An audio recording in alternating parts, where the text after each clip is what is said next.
Hello, everybody. Am I on? You can hear me? All right, great. Um, well, good morning for me and good afternoon for those of you who are in Europe.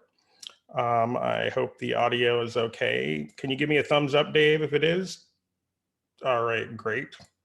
And my name is Mark Randall, as you can see in my title, and I'm excited to welcome you to our first webinar. Hopefully we won't have any technical issues today, but this is Kickbox Foundation's first webinar.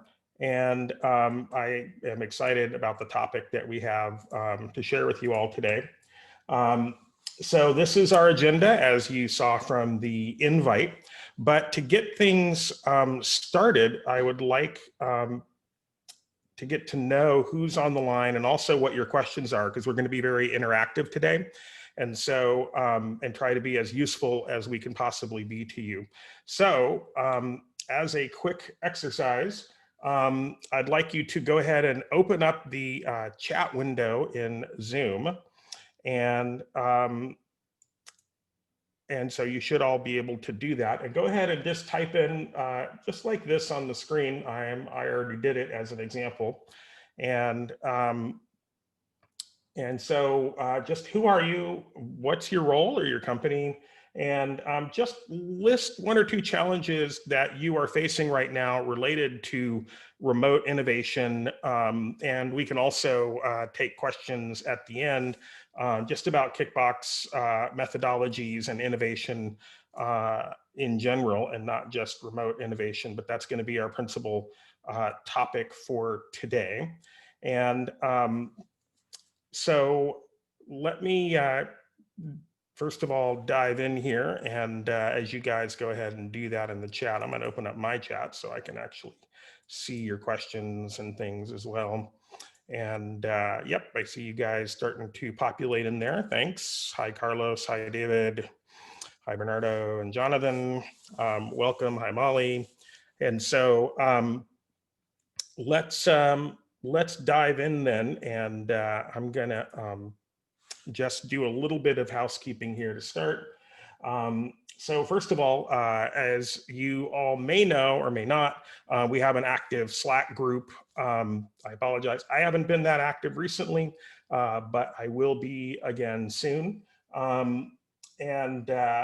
Then also we have a photo wall that we are building of cool photos of people sort of holding their boxes, or pictures of your boxes or your launch programs, and you know, things that that you might want to share with the community that we're just going to do. That's a neat photo wall that people will be able to see as a special area on the site. And this QR code is just so that you can go to the Slack group and ask questions there. And I will actually be on starting this weekend. And then also, we'd like to have future webinars. We want to do these at least monthly. And so we're looking for future topics, but also guests, practitioners, people who are doing innovation using open methodologies like Kickbox, employee-directed and empowering methodologies, and also student-empowered. So both educators, students, and of course, corporate practitioners. So we'd love to hear from you. Next, I would like to thank our sponsor for this webinar, who funded getting the cost of the, because we are a nonprofit, and so Get Kickbox, which is a spin out of Swisscom's innovation practice that started using Kickbox some time ago, sponsored this, which I appreciate because it helps us actually do the webinar, pay for the Zoom and all that kind of stuff. Also, there is a separate Q&A area, and you'll see that in your Zoom bar. And so please post any questions at all. So if we're talking and you have a thought, please post it there, and we're going to check that from time to time. So we're going to answer a few questions actually on the way, and then we'll save most of them for the end, but you'll also be able to upvote questions there, and we're definitely going to try to get to the most, the questions driving the most interest from you all. So make sure to use the Q&A pod, and because we're going to check that thoroughly. Hi, Sandy, I see you, and Michael. And so I'm going to jump into covering some things first, and then I'm going to introduce my guest today, who is Dave.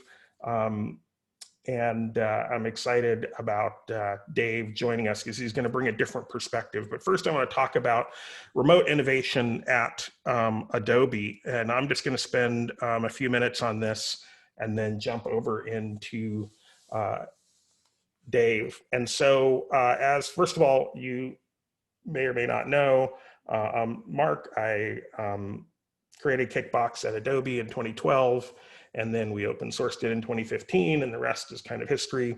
And but you may not know that I've actually, the entire time I've been at Adobe, I was at Adobe over 12 years. And the entire time that I was there as chief strategist and running innovation and Kickbox innovation at Adobe, I worked remote. And so I actually live not where Adobe's headquarters is. And so I've been doing the Zoom and remote video teams thing since, more than a decade, long before there was Zoom. And now, of course, everybody's up on the new trend. And so it's interesting because you have to, when you're doing this remotely, and obviously I would travel to our headquarters, which is about a 2.5-hour drive from where I live. So, I might do that, but certainly no more than once a week.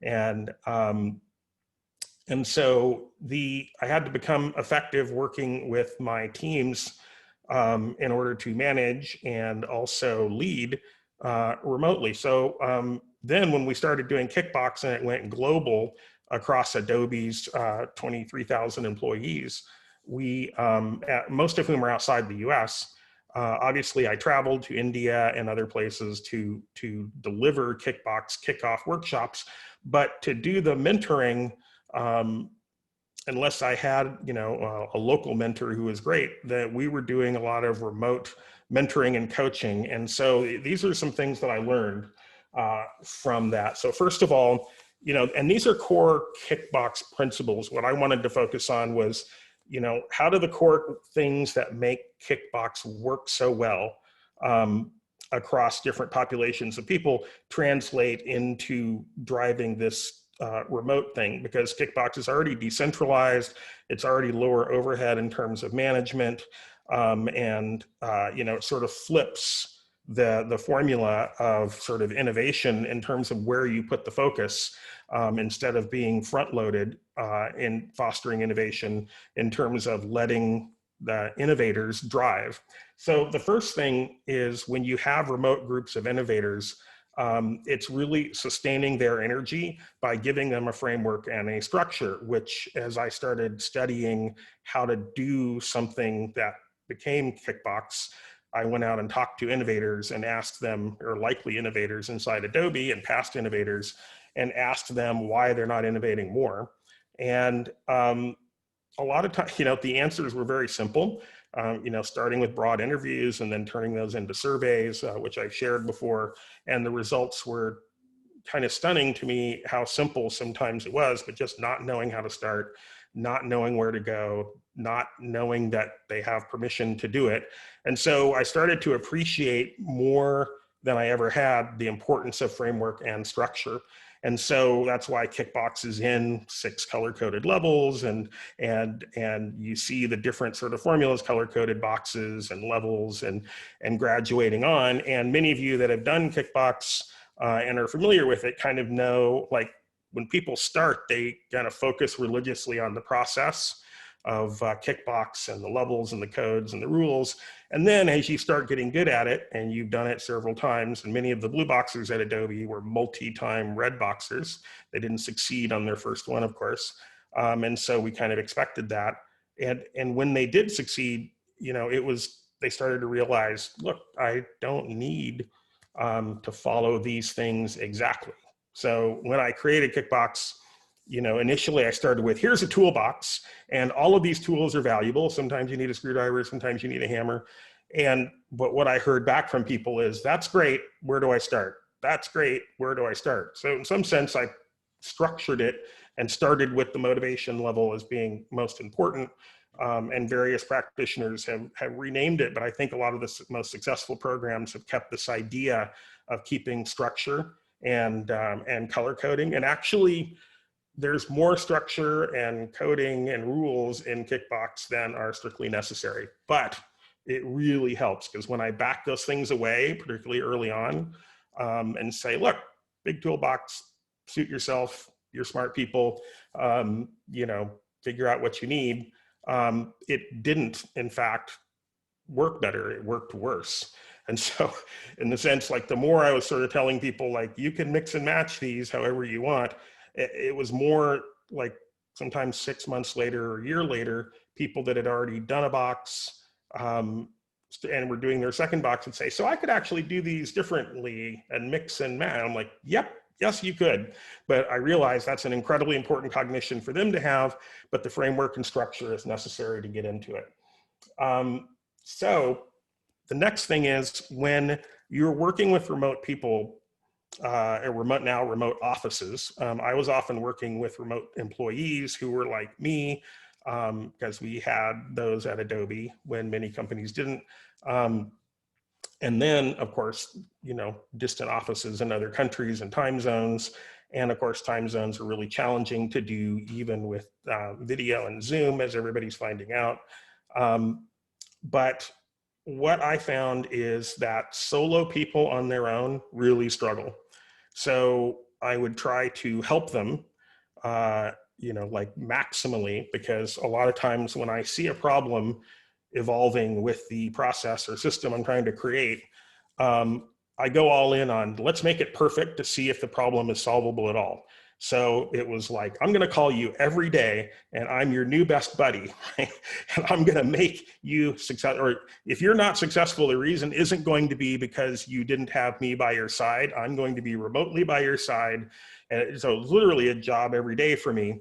And even that, I found, didn't help much. People felt a lot better, but while comfort didn't translate into results. And so and sometimes discomfort translates better into results.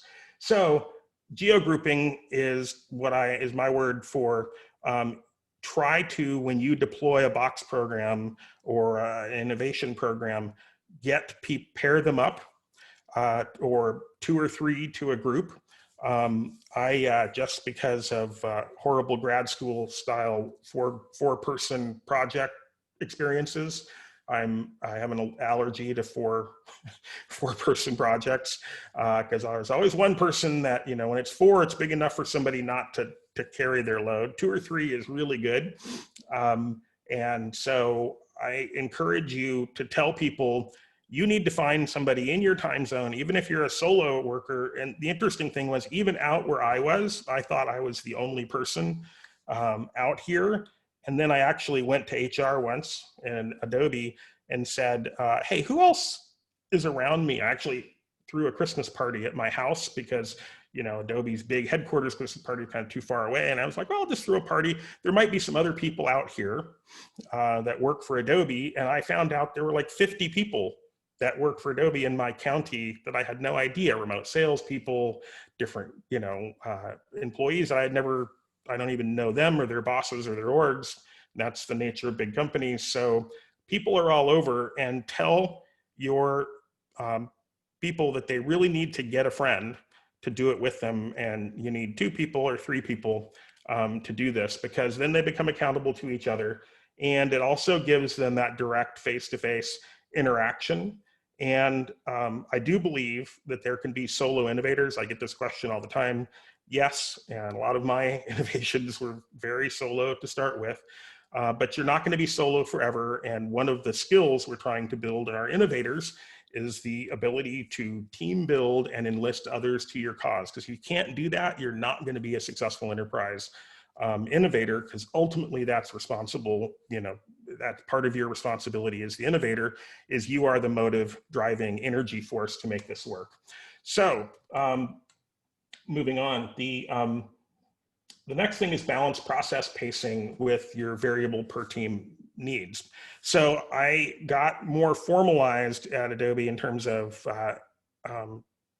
shortly before I retired last year into formalizing the remote program more based on what I had learned just working directly with people. But I hate doing a process without actually doing it first myself and then helping other people learn it just completely hands-on, and then make a process based on what actually works and the needs I saw in reality.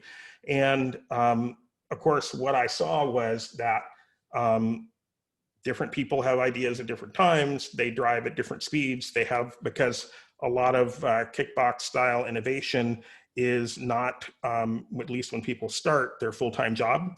So now they're balancing, existing work with their innovation as a side project to explore something and see if the idea is viable in the red box phase.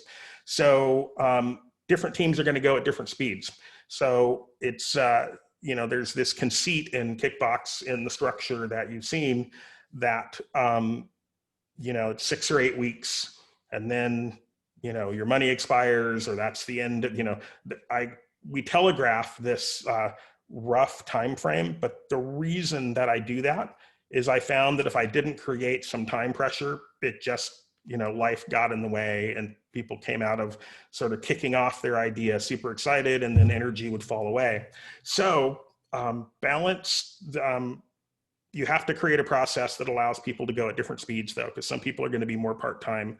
And so what we did is create a general expectation, like without making it a hard rule, that like in our case, we had these declining balance credit cards. That was how we did the money, and there's different ways to do that, and that different orgs have used, but that's how we were doing it at Adobe. And we set it up so the credit card expired at 8 weeks. I think it was actually 10 weeks. We told people 8 weeks to give some buffer. But what we didn't tell them initially was if they're actually spending money and in motion, we'll extend their card. All they have to do is call my admin, and she would extend their card as long as they need it into the future. But knowing that, your card's going to expire and there was an expiration date, because I tried it the other way and miraculously, like nowhere near as much engagement and energy in terms of learning the process.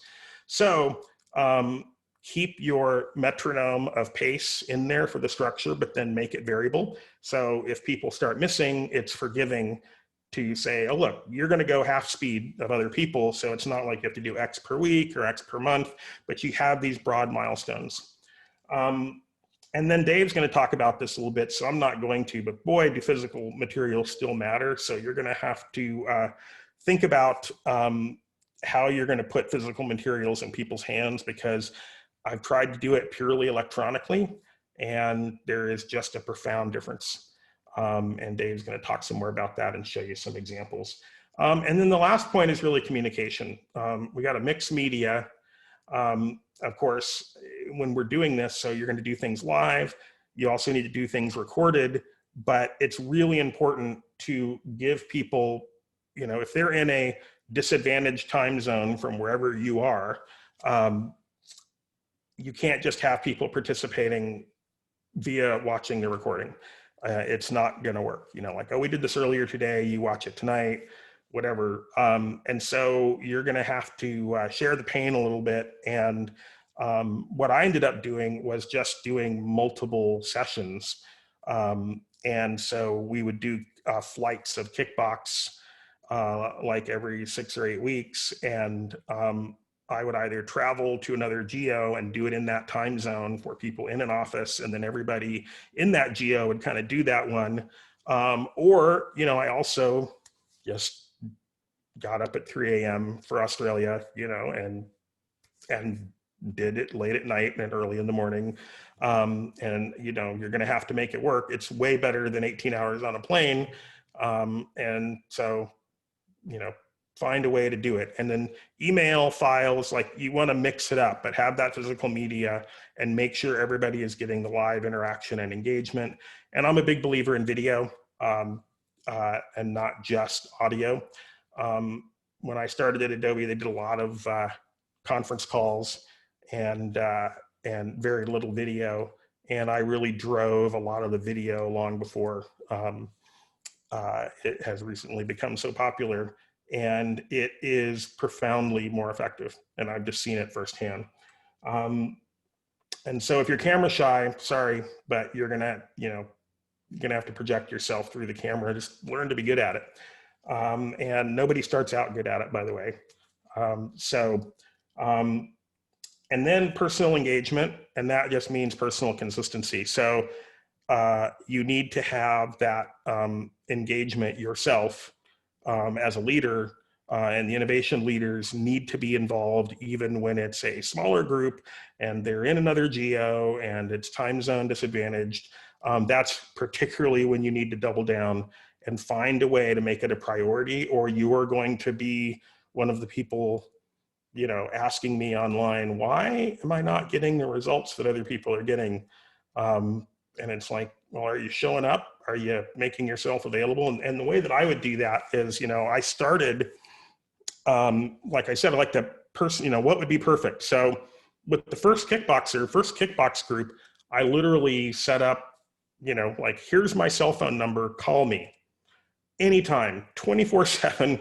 You can ask me any question, I never sleep. I'm always available to you. There's nothing more important. And what was amazing to me is I drove that as hard as I could and then started just randomly calling people because I would get all their mobile numbers and put them in my phone. And that's kind of an amazing thing to end the workshop by doing, putting in people's numbers. Yes, I know you can use the employee directory, but there's something about now we're connected and people are going to stay engaged when you do that thing that people do in a hallway to exchange numbers.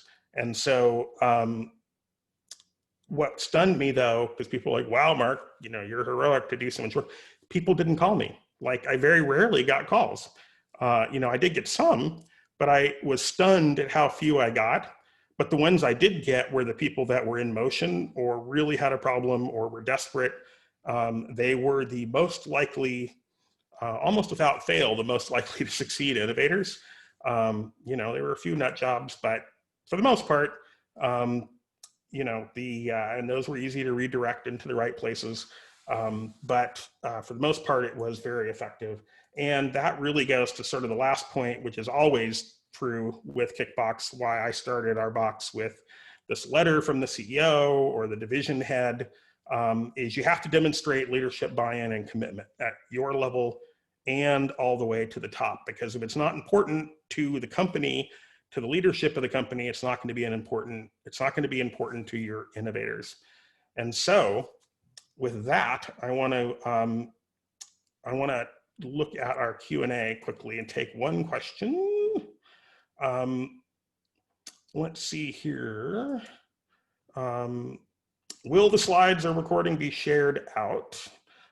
Yes, they will. And so we will have a link. And how do you want us to do that? I don't know if we get a list of everybody that's here, or I don't want to send to the entire list of invitees, or we just put it in the Slack tomorrow. Is that maybe the way to do it? If everybody is Slack accessible. You can go ahead and post here in the chat or the Q&A and let us know how you want us to do this. And then I'll take a question. Here's Brett. So what are the disadvantages to fully digitizing the program with a distributed workforce? Logistics alone. The logistics alone of printing, fulfilling, and shipping the materials can be costly and challenging for a small innovation team. Absolutely. So yes, and I think the challenge there is to systematize it. So the first Kickboxes that were ever made, I made in my garage myself with an X-Acto knife and, over the weekend. And I'm sure many of you have had that experience. I know Dave could talk about his experience with that at Swisscom several years ago, starting out, because you start out small and you prove the concept. And so, Kickbox didn't emerge as a grand vision. It was made one molecule at a time based on need and that it was working. And so, but eventually I systematized it, literally bought beer for the second one, for a bunch of engineers who I knew worked late in one tower building and was there, bought pizza and beer, and they helped me. And because it was one of our research groups, they're super smart PhD people, and they actually made like the coolest way to make the boxes I had never thought of. Like, oh, here's a much simpler way to do it. Of course, get a bunch of people smarter than me in a room and motivate them with pizza, and figured out a bunch of ways to make it. And then eventually we automated it because, I'm always solving for my own laziness, and had Kinko's, which is a print shop, general, business support center, logistics company here in the US. They have retail locations everywhere. And so you probably have those in most major geos. And so we made a complete so what you download in the Adobe Kickbox is, people were like, but I just want a box. I'm like, so the file you're downloading is the file we would email to a Kinko's in a new city we had never talked to. And there were a few things they had to source, or we would buy flats of red boxes because it was harder to get those in small volume and ship it to them. And then once that Kinko's had a few of the rare items, they were able to source locally all the other things, print, because most of the materials are just color printing, and then put them in the box. And so it was a complete, here's your manual for assembling the box Kinko's. And they'd have a few questions, but we didn't have to bring up a lot of different providers because, we tended to make the boxes. We'd either make them centralized and start and ship them, or if we did a big workshop somewhere like, in another geo, we'd have a print provider there, logistics provider, take that kit and make them. And so that's how you scale. That's how we did it. Nothing magic about it. But it wasn't that hard when, we had to just knuckle down and make the manual that you can now copy from ours, and look at what other people have done too, because other people have come up with different ways to solve that same problem. All right, I'm gonna save the rest of these questions and answer them at the end, and I wanna introduce my guest, who's gonna talk for about 10 minutes, and then we'll go into Q&A. But Dave has some really great stuff to share. So Dave, are you ready to take over? Hello, everyone. My name is Dave. I'm tuning in from Zurich, Switzerland, and I'm working for Swisscom, which is the largest Swiss telco, former governmental company. And I joined Swisscom 5.5 years ago from the startup side. Being an entrepreneur before, I joined to build up the open innovation ecosystem for Swisscom, to collaborate with startups. And then part of my job was scouting startups. And then at the scouting trip at the TNW in Amsterdam, I saw Mark's keynote announcing he's open sourcing his methodology.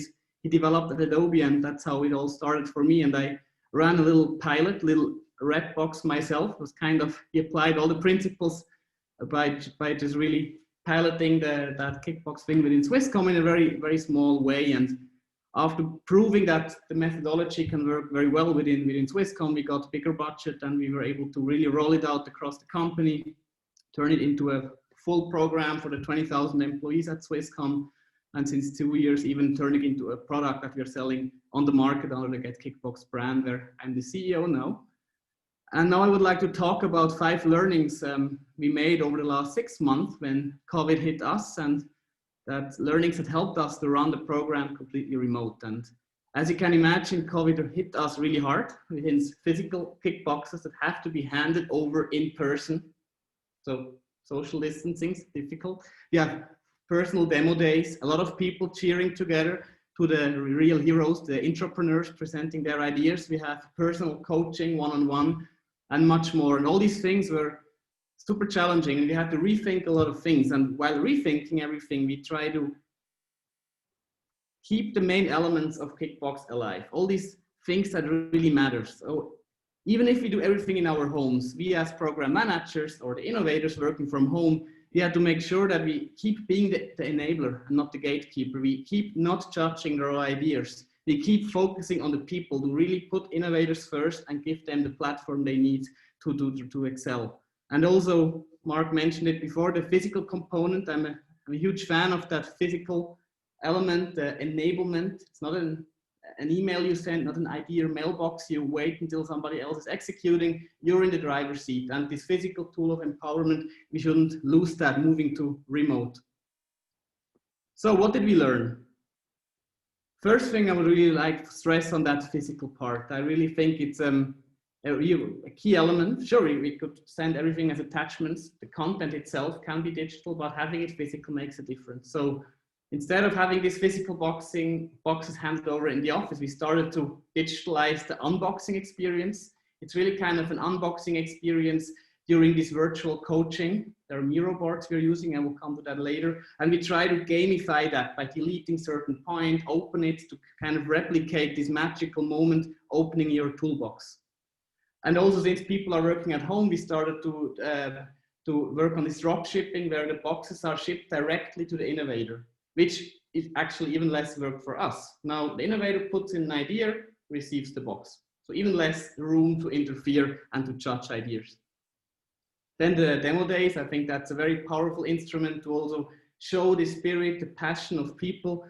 That's also challenging to replicate. That was one of the big challenges I was facing. And here is an example of a virtual demo day. That's actually of a class I'm teaching at ETH, where 5 teams were presenting, 25 students presenting their ideas in this virtual space in a Zoom call. And similar, we do it at Swisscom. It's easy to invite potential sponsors, but it's not as easy to really transfer the spirit. So what we also have here, like the whole virtual pitches, since maybe you missed the Zoom call, maybe you cannot be there. So it's we have our platform where you can rewatch it, you can share with potential sponsors and try to really transport the spirit and your passion through virtual space. But I'm sure we will move back to physical once we can. The second learning is about coaching. Also from day one, when lockdown started back in March, we started to experiment with all different tools and ways of running virtual coaching. And we ended up with this, which is a Miro board where we have very short touch points. At the beginning, we tried to run longer workshops, longer things, but that doesn't work. The attention span is much shorter. So keep it short, precise, and we use that tool now. And it helps a lot. It really gives the structure to the red boxer. And in the blue box, we also try to experiment with different coaching methods here. What we have now is like a toolkit, a set of different tools for different parts of your journey. And the innovator is pick and choosing together with his coach where he needs to work on. Let's say I need to work on the funding, how to get internal funding. We have different models for stakeholder management to get internal feedback and stuff like that. And you have this spider chart in the middle where the innovator reflects himself, where do I stand? And then in sparring with a coach, figure out what he or she needs. Which brings me to the third point, it's people first. If remote takes somehow the personal component out of the equation, but I think it should still be people first. So even though we have these virtual Miro boards, we still keep it personal. We have video camera on while coaching. We have humans coaching, not just machines. So really, I think that's very, very important to keep that. And also to thinking of the innovators, to engage them in the program, think of their pain points. And that's an example from Swisscom. During the middle of the lockdown, we ran this home office campaign and asked the 20,000 employees at home to improve the home office experience, to find a better way to work remote and to collaborate. And that again addressed their personal situation and helped to motivate them and involve them in innovation. The fourth learning is something key for a Kickbox for me, but also remote even more, to stay actionable, create commitment, make people deliver and kick their butts sometimes. So we have this time boxing. Again, it's a kind of recommendation, 2 months for this red box. If somebody needs a month more, no problem. But by communicating that, it kind of creates commitment. A bit like the credit card Mark mentioned earlier on.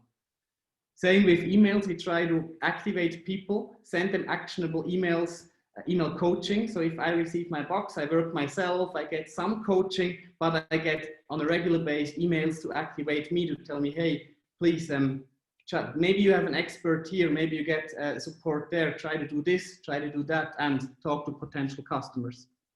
And in the red and blue box phase, we have this really actionable project planning / Trello boards that help the innovator to really focus on his to-dos. The coach can define what should be achieved until the next touch point, and you can follow up on that and check if things have been done. And last learning, I think, put innovator in the driver's seat. For us, it's the virtual driver's seat for the software we developed. And here I think is key to really make sure the person finds everything he or she needs. Could be internal experts to get the skills and support you need.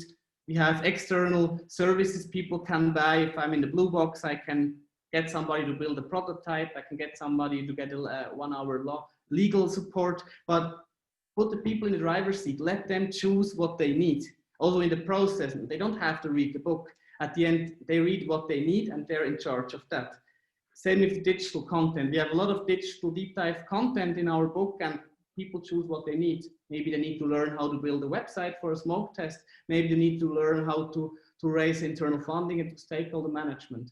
And really put people in the driver's seat and put them first. That's something key, and even more in remote. These have been my 5 learnings from the last 6 crazy months. Great, Dave. So there are a bunch of questions. And so we'd love to have people go ahead and, type their questions, and then also be sure to upvote and open up the question and answer window. It's across the bottom of your Zoom interface. Click the button, and you should be able to see the questions being asked there. There's a thumbs up at the bottom of each one. So go ahead and click on those.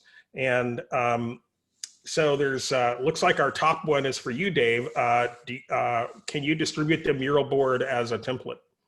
Yeah, we can share the template, but the question also around Mural. We experimented with 3-4 different tools back in March with Mural, Miro, and some others. We at the end went with Miro because it allowed us to really kind of scale it as well through templates. And for us, it was the best experience for the Kickboxer, and also a way to integrate our external coaches at Swisscom to coach the innovators. We do not have a Mural board, therefore, but I'm happy to share the Miro template. Also, you get the slides at the end of this talk, and you also have the screenshot of the board in the last slide. Great. And so if you guys want, some other materials or something you saw specifically, always be sure to ask. And you can harass Dave on the Slack group as well. And the nice thing about asking there is that other people can also share. And so I think that is, is one of the awesome things about having this community. So I want to dive into now running through these questions with Dave and I, and we'll split these up. I think so that you can get different perspectives. And of course, one or the other of us can add color to try to give different perspectives. And then you all can also type into the chat. I'd love to start doing some Zoom calls, which are more sort of open mic, where people you don't have to type your questions. You can also, go on mic and camera and ask your questions, and sort of we can interact back and forth, because a lot of times, this stuff is complicated. Questions are deep, and it's a lot easier than having to try to type everything out. But let's dig in. And by the way, so we're going to take questions for another 10-15 minutes here, try to clear as many of these as we can. And then we can go into general questions as well. And one of the things that I would like to do today is get your feedback on what you'd like to see as a next topic. And so you could do that in the chat. So what are your pressing questions that are not related to remote, coaching and innovation that we're talking about today? And so it looks like the top voted question on here is, what is the challenge of balancing regular work versus innovation time of kickboxers? And this is a question that I hear a lot, and it is when you're doing split time programs, which I recommend. I mean, it would be ideal in a perfect world if everybody who was interested in innovation didn't have to do their day job anymore and suddenly had to, had infinite resources and all the time in the world. But you know what? I've experimented with that, and there are companies that have experimented with that. And the fascinating thing is it doesn't help, weirdly. And in fact, I think it may actually, well, it certainly doesn't do any good, and it may actually be somewhat harmful, I'm not sure. But it definitely doesn't help. And so that's why my approach to Kickbox has been a little bit more leaning toward the split time until people show real potential and motivation, because what we know works is also this sort of, startup ethos. And people that are doing a startup, generally, when they start the startup, they have a day job. And so, and this is true from Steve Jobs starting Apple when he worked at Atari to, every innovator. So when you look at these great startup stories, they are always, never had enough time, had to balance these things. And that makes you choose what's important. It enforces rigor in what you're doing because you don't have any choice. And you can also tell who's going to survive. And so I have to start this, preamble this question with a little bit of Kickbox philosophy that a couple of you may have heard me give before. I tried, let's send a limo to their house when they express any interest in innovation, fund them infinitely, pluck them out of their job like they've won a game show, and give them this fantasy experience, and it doesn't seem to help. And so many of the things that you were trying so hard to get budget and expending time and giving up other things to try to supply to innovators are all lovely ideas that actually, sadly, in your mind, common sense would tell you these would certainly make it easier for people. And if anything, I find like erecting more barriers in front of them, because the ones that succeed is a minority, always, an extreme minority. And those that do, were going to succeed no matter what, because I always get people asking me, innovation managers and leaders, saying, how do you know which ones to fund? And it's like, oh, like most of the people are asking that. My summarization is they've never seen a real one, a real organic one, because the real ones frighten you. Like they're so good, they're going to steal your budget. Like they're like a seductive idea and a great innovator, and nothing. It's like people say, how do I get them in motion? And the CEO of Ford Motor Company asked me that, I want to get my people in motion. And I'm like, I can't tell you how to get them in motion, but I can tell you the ones that are going to succeed when they do get into motion, I don't know how to stop them. They're going to have to be fired, or they're going to succeed, or they're going to explode on the way, but they're going to orbit, or they're going to die trying. And that signal doesn't emerge on day one. The ones that act like that on day one of your workshop are probably not going to succeed, but the ones that emerge that way without any claims, they're just doing it, you'll know when you see it, like there's no doubt. And so what's the balance? Well, the first Blue Boxer that I had to, and this is the thing I mentioned earlier, that I had to coach people through in my first sort of group coaching sessions, which turned into group therapy sessions often for the employees. But it's like, oh, my manager is leaning on me to spend more time working on our team deadline, and I want to, but then I'm spending more time doing this. And I said, look, you just have to balance it. Talk to your manager and show him how, like, at Adobe, managers at a certain level and above all had innovation KPIs for their year. And a lot of them really didn't know how to, have anything against that. So sometimes I would have to call their upline and say, like, if they were really leaning on somebody that had a lot of potential, was really putting forward effort and in motion, and say like, hey, manager of the manager, how you doing on your innovation KPI this year? What are you going to report in December? And And they were like, well, and I'm like, well, this is what you can report. So can you cut them a little slack here? And sometimes it's about the employee negotiating. So I explained this in my Kickbox workshop to Adobe employees because it became one of the perennial questions. And it's like, as a serial, I don't want you to be a one-time innovator. I want you to be a serial innovator, because Steve Jobs didn't start out good. You know, iPhone and iPad weren't his first products. They were at the end of his career, not the beginning. And he had a lot of failed products and some hits. But, you know, let's remember the Newton and a lot of other failed projects, although Newton wasn't on Jobs' watch, so I don't want to blame him for that. But the, you know, there were failed products and successful products. So let's coach our people at the beginning. So it's like, this isn't a negative, like, oh, my day job is harshing all my fun doing this. It's like, first of all, that's the wrong attitude. This innovation isn't fun. It's scary and annoying, and you're doing it because you have to. You're driven to do this because the idea is so good. This need is so great with a customer, it can't not be done.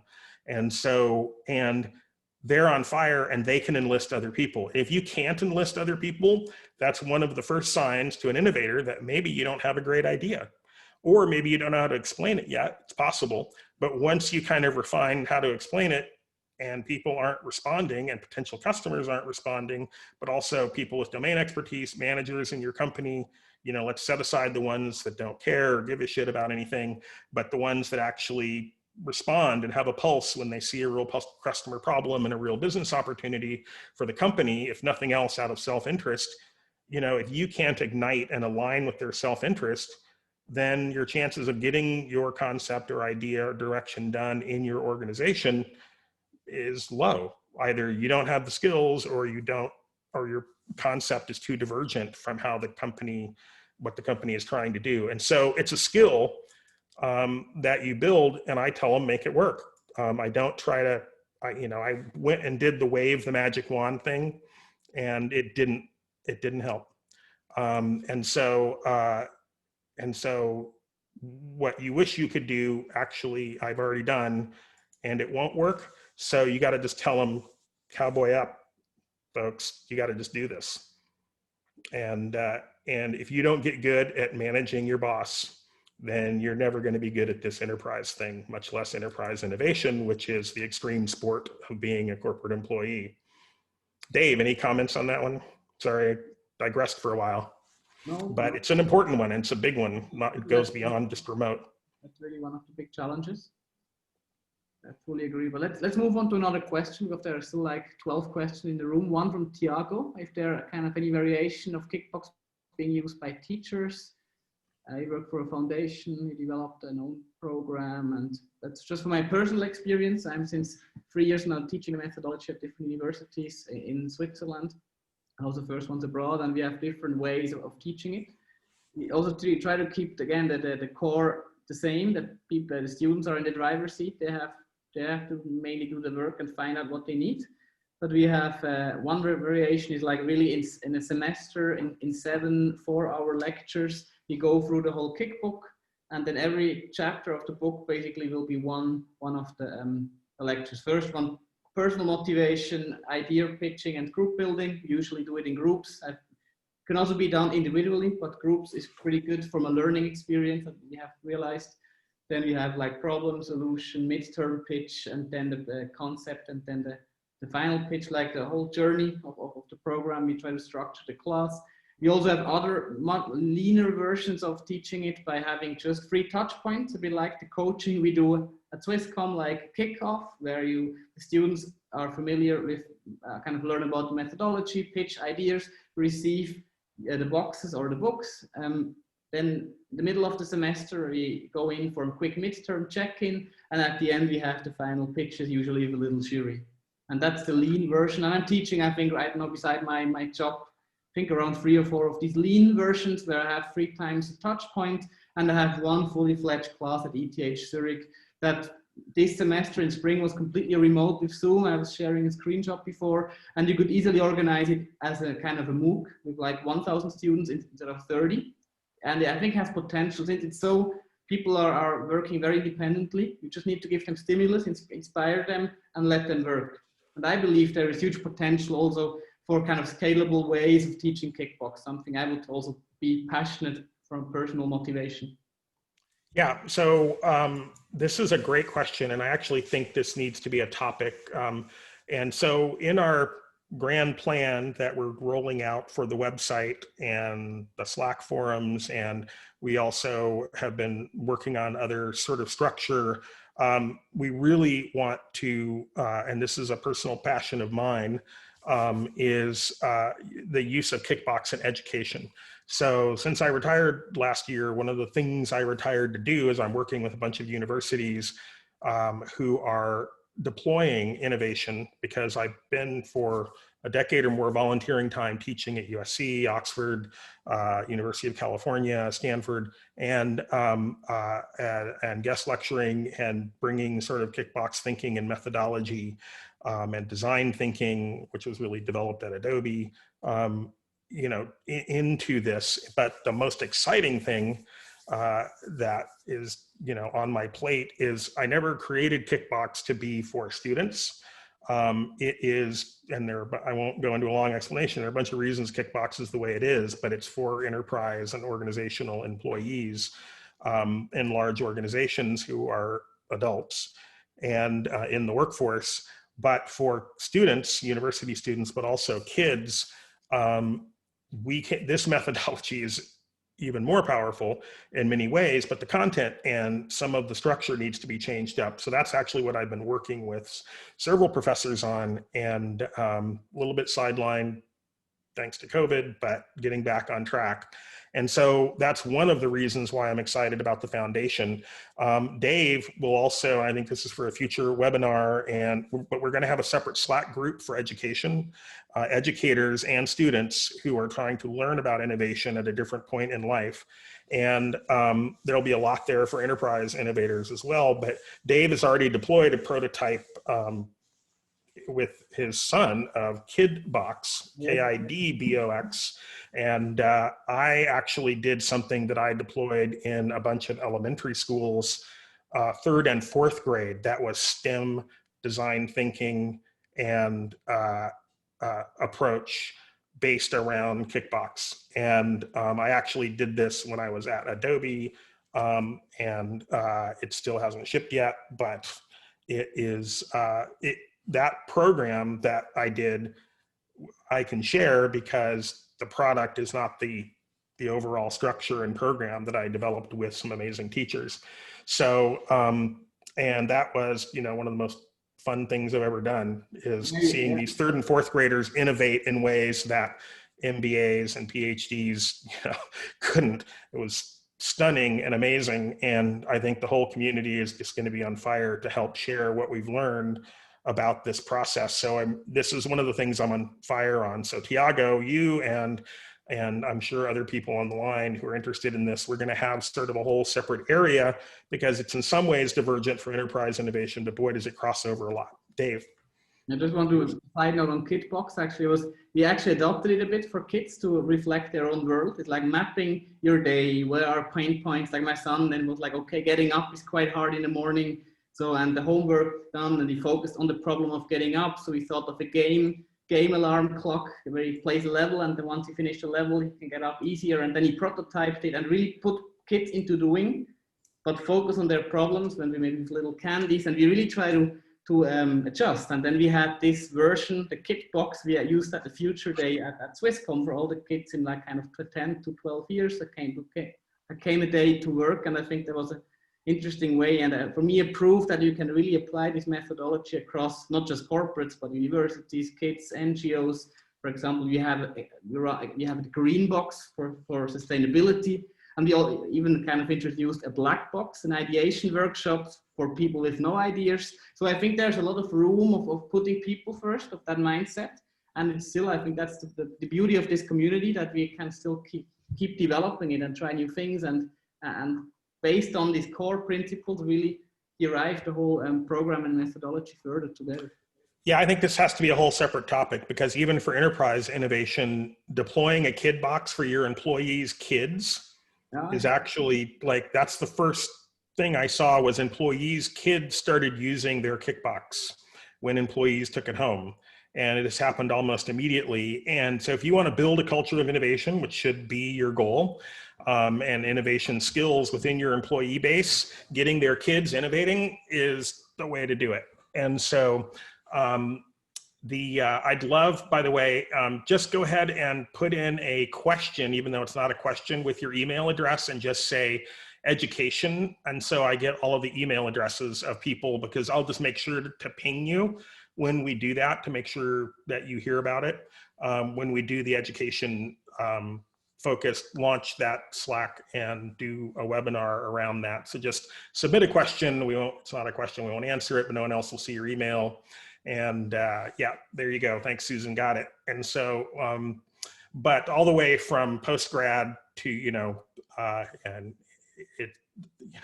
post-grad students are, and grad students are the hardest, to teach sometimes, all the way down to 3rd and 4th graders. And there's so much to share and know about that. And it's so exciting. So let's answer at least one more question. That was another long answer. Sorry, folks. We'll work on being shorter. So let me pick here. How did you help the organization accept people to go full-time? Okay, well, we already kind of talked about full-time.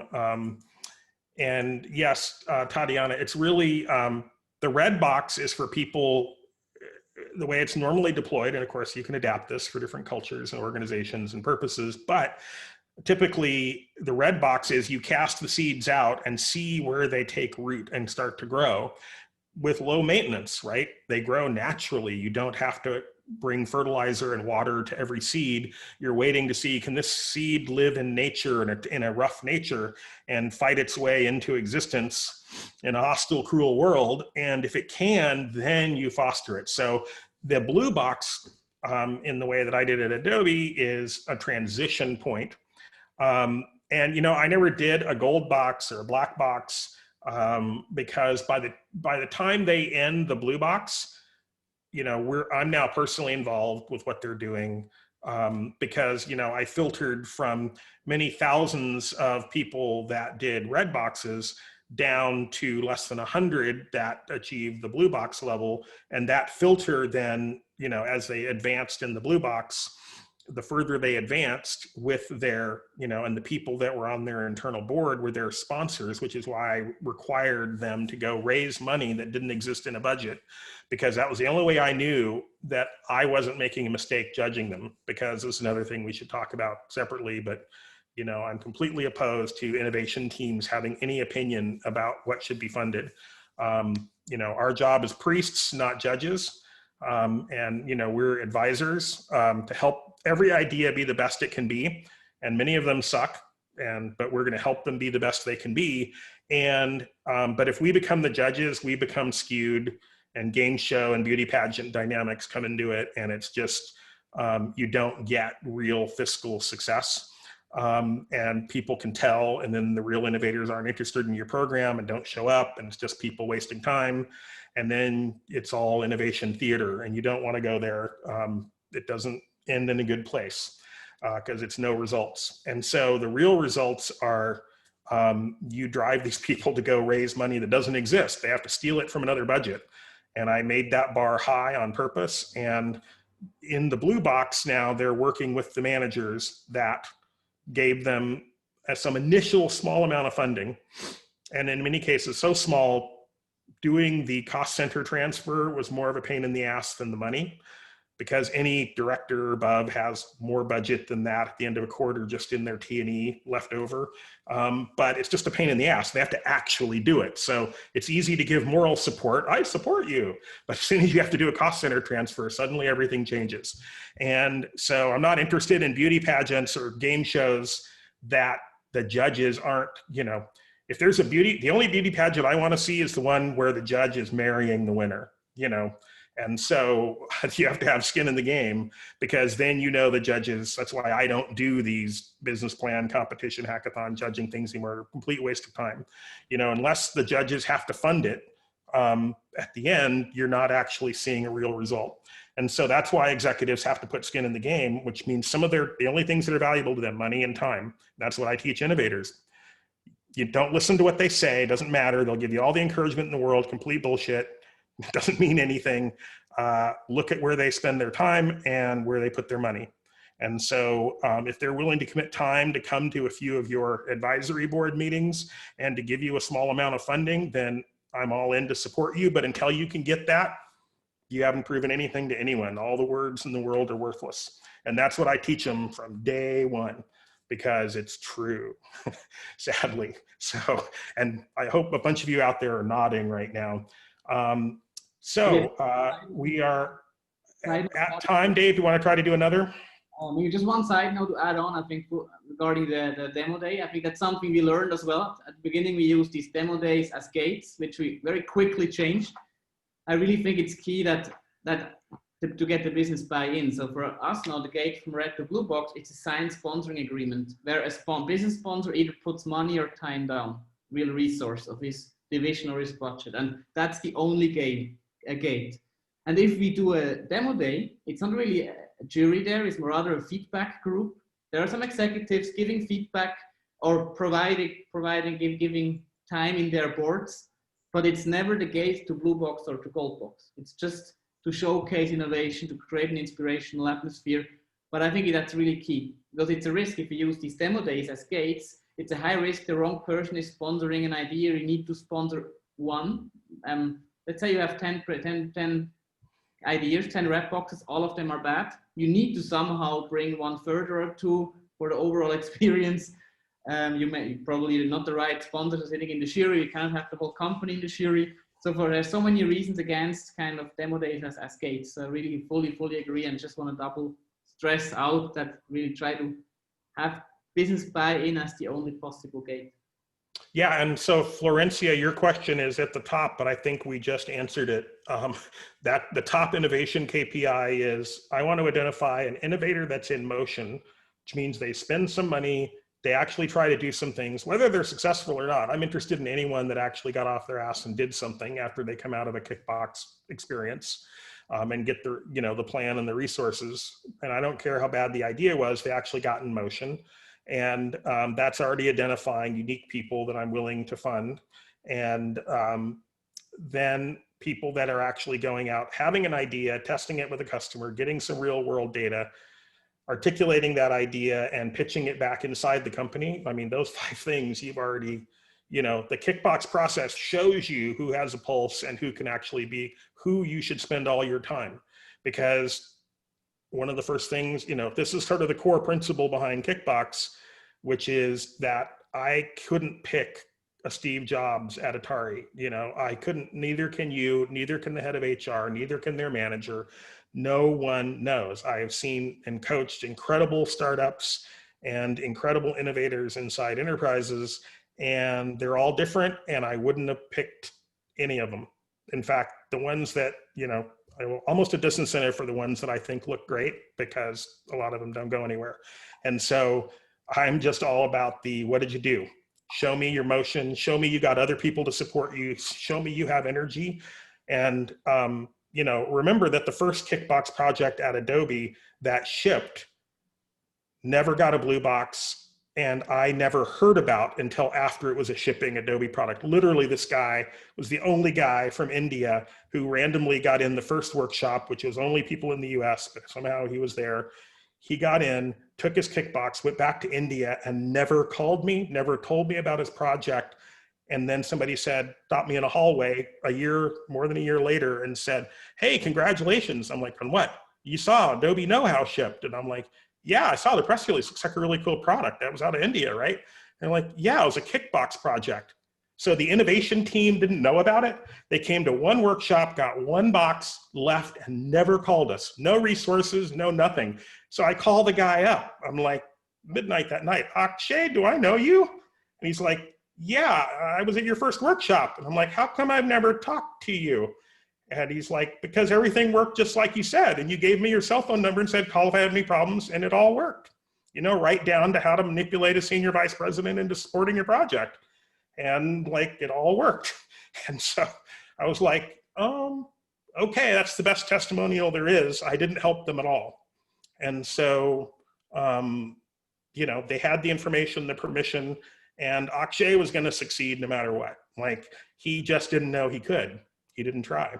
And so a lot of times that's the only magic. I can't, Akshay's parents get all the credit for Akshay, not me.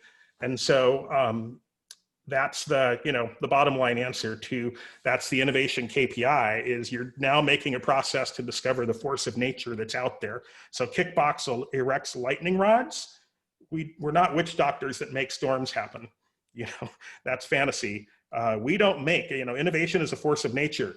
We try to capture and direct it and help it and guide it and keep it from being destructive, but we don't make it exist in the first place. And that's the complete mental fantasy that managers in large organizations, fall into.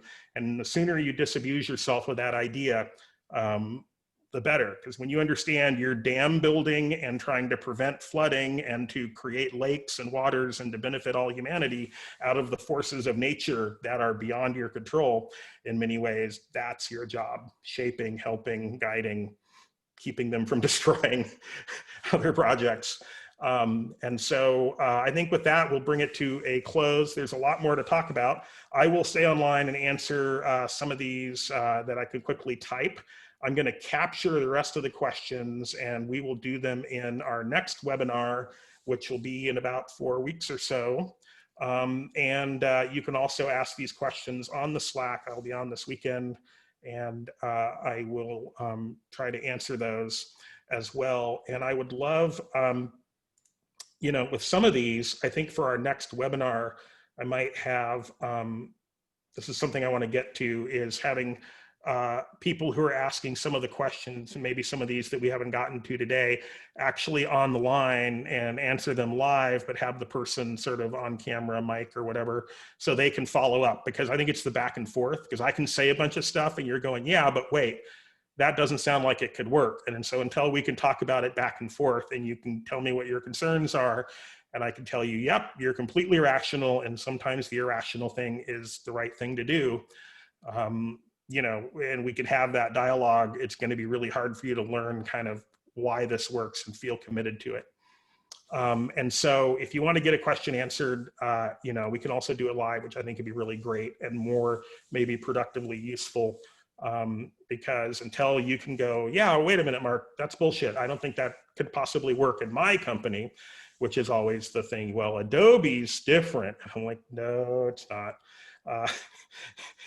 You have a different impression of Adobe. And so, and Adobe did not support Kickbox, and the CEO did not know about it for the first year of its life. It was a secret that I kept from the CEO. And so now he loves it, but I don't know that he would have funded it if I had asked for his permission up front. And so, and Dave has stories about that as well at Swisscom.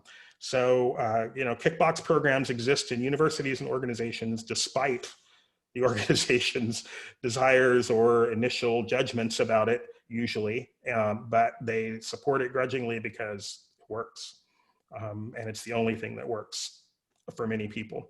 But if you can find something else that works, do it. So I always tell people, because Kickbox is the hardest, weirdest, thing that actually works that I could find. I would have loved to do something easier and that makes more sense, more conventional, but none of the more conventional things worked. So Kickbox was the most conventional, least unconventional, but pretty damn unconventional thing I tried that actually worked.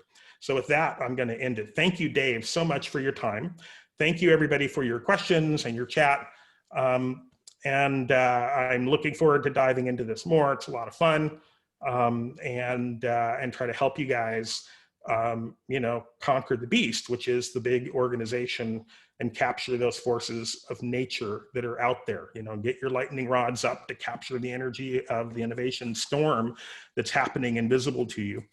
And so with that, I will wrap this up. So thank you all. And I'll stay online in the chat for a little bit. No, the chat will go away when we end the thing, but I will answer. How do I answer these questions when we end? All right, we're going to try to figure that out. And so we'll go from there. So Florencia, your question is answered. I think those are the KPIs. All right. Thanks very Dave, much. any last words? Webinar running, I would say, and then we just answer the questions now while. All right, we'll just mute and then answer the questions. Is that the way to do it? All right. So you guys can hang in. We'll pound a couple of these out and go from there. All right. Have a great day or evening, wherever you are.